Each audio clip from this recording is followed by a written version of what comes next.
Jadi apa yang dilakukan Rasulullah ketika melihat para sahabat itu disiksa oleh kafir Quraisy agar mendoakan, menyuruh sabar, tetap teguh dengan Islam. semuanya itu betul. Jadi Rasulullah itu melarang orang-orang muslim itu menampakkan keislamannya, ya. Baik itu berupa perkataan bahwa menyatakan bahwa dia Islam ataupun perbuatannya. Contohnya misalnya pada saat sholat, ya, mereka sholat itu dilihat oleh orang-orang musyrik, tidak. Jadi mereka itu berusaha untuk menyembunyikan apapun bentuk yang menunjukkan keislamannya. Allah juga tidak ingin orang-orang Islam itu menemui beliau dengan cara yang terang-terangan. Jadi harus sembunyi-sembunyi. Kalau ketahuan pasti mereka disiksa. Pada tahun yang keempat, jadi 4 tahun setelah Nabi diangkat menjadi Rasul, sahabat itu sedang berkumpul di tengah perkampungan dan mendirikan sholat.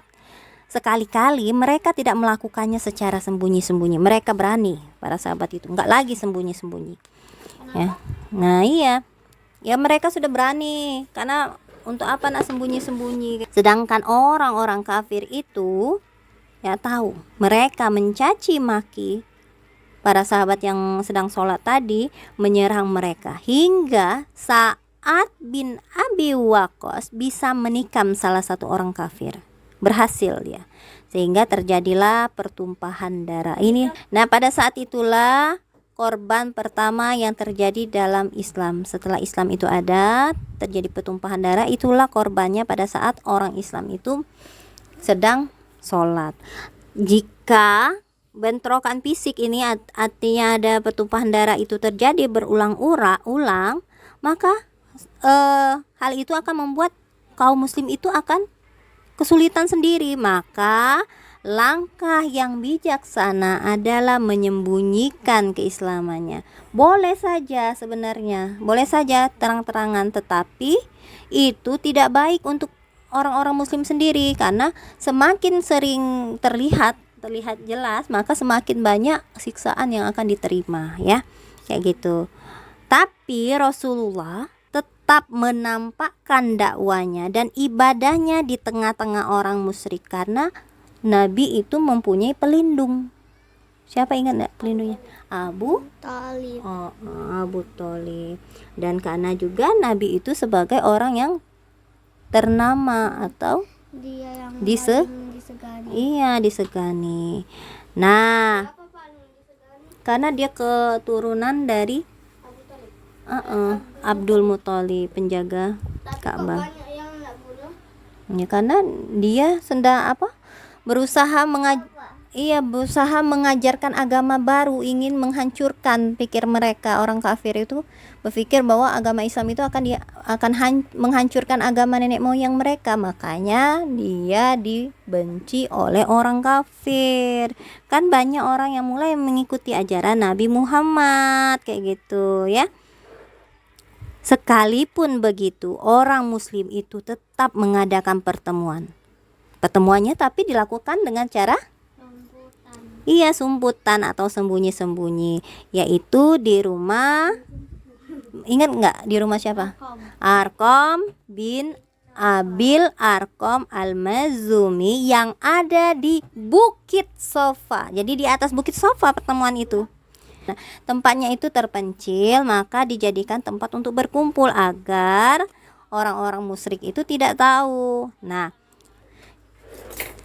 setelah berbagai tekanan, ya, ancaman, ya, maka di pertengahan atau di akhir tahun keempat nubuah, orang-orang muslim itu semakin terlihat lemah.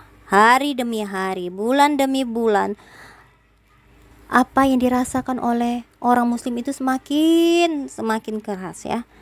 Mereka itu merasa bahwa Mekah itu terasa sangat sempit. Mereka kemana-mana untuk ibadah saja sulit sekali karena menjadi incaran orang kafir. Jadi mereka mulai berpikir bagaimana caranya agar terhindar dari siksaan. Kemudian turunlah surat Az-Zumar yang mengisyaratkan hijrah, ya, mengisyaratkan untuk berhijrah, bahwa Kenapa nggak bisa dibunuh? ketentuan Allah nanti itu nak. bahwa bumi Allah itu tidak sempit, bukan hanya di Mekah saja.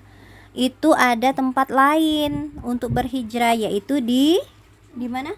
Di Madinah. Di Madinah dan tempat yang lain. Tapi yang disuruh adalah di Madinah karena rajanya itu Baik dengan mau nerima agama baru. iya. Ini surat Az-Zumar ayat 10. Lillazina ahsanu fi hadhid dunya hasanah wa aradullahi wasi'atun innama yuwaffas sabiruna ajrahum bighairi hisab. Orang-orang yang berbuat baik di dunia ini memperoleh kebaikan, dan bumi Allah itu luas, dan sesungguhnya hanya orang-orang yang bersabar yang dicukupkan pahala mereka tanpa batas. Yang baik itu orang yang tertindas ya. Iya. Rasulullah ya sangat tahu bahwa raja yang ada di Madinah, yaitu yang bernama Raja Najasyi, itu adalah orang yang adil, dan tak ada orang yang bakal teraniaya kalau minta perlindungan di sana di Madinah. Oleh karena itu Rasulullah memerintahkan kaum muslim untuk hijrah ke Habasyah atau Madinah ya, untuk melarikan diri. Bukan melarikan diri karena takut, bukan, karena untuk menyelamatkan dulu keimanannya sampai kondisi di Mekah itu aman. Nah, pada bulan Rajab tahun kelima kenabian, sekelompok sahabat hijrah pertama kali ke Habasyah. Di sana ada 12 orang laki-laki dan 4 orang perempuan, dipimpin oleh karena dikit ya, nggak mungkin lah kita masuk ke tempat orang dengan rame-rame banyak, ya kan gak enak kan. Nah, makanya sedikit dulu. Iya. Periode pertama itu ada 12 laki-laki, 4 perempuan, jadi 16 ya. Yang memimpin adalah Utsman bin Affan. Dalam rombongan itu ada putrinya Nabi, karena Utsman itu menikah dengan, masih ingat gak? Menikah dengan Ummu Kalsum dulu, kemudian Ruqayyah. Ummu Kalsum meninggal kan, kemudian menikah dengan Ruqayyah. Beliau bersabda kepada Utsman dan Ruqayyah, mereka berdua adalah penduduk Baitul Haram pertama yang hijrah di jalan Allah setelah Ibrahim dan Lut. Dengan berjalan mengendap-endap di tengah malam, mereka itu pergi. Jadi mereka itu ke Madinah, ke Habasyah itu malam hari, mengendap-endap melewati pinggir pantai agar tidak diketahui oleh orang Quraisy ya. Nah, secara kebetulan mereka itu tiba di pelabuhan Sa'ibah. Di sana ada 2 kapal datang yang akan menuju ke Habasyah. Jadi ada 2 kapal mau ke Habasyah. Dan setelah orang-orang Quraisy itu tahu bahwa orang muslim itu pergi, mereka pun segera mengejar. Tapi tak kala mereka sampai di pinggir pantai, orang muslim sudah sudah jalan kaparnya, maka selamatlah ya. Tadi kan ada kapal, 2 kapal. 2 kapal yang berlabuh di sana di pelabuhan Saibah, lalu mereka langsung pergi menuju ke Madinah Habasyah. Dan pada bulan pada bulan Ramadan pada tahun yang sama, Nabi keluar ke Masjidil Haram. Pada saat itu para pemuka dan pembesar Quraisy itu berkumpul di sana di Masjidil Haram.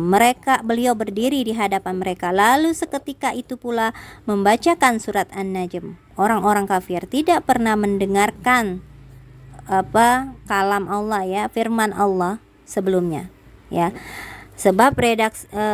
Sebab redaksi mereka panjang-panjang seperti biasanya, kata mereka, memaksa, dan sebagian mereka di antara mereka itu menjelaskan kepada sebagian yang lain. Apa yang dikatakan dalam surat itu dijelaskannya kepada yang lain, karena mereka tidak pernah mendengar apa yang disampaikan itu. Itu perkataan Allah kan. Ini dijelaskan pada surat Fussilat ayat 26. Wa qala allazina kafaru la tasma'u li hadzal qur'an walghaw fihi la'allakum taghlibun. Dan orang-orang yang kafir berkata, "Janganlah kalian mendengar dengan sungguh-sungguh akan Al-Quran ini, dan buatlah hiruk pikuk terhadapnya supaya kalian dapat mengalahkannya."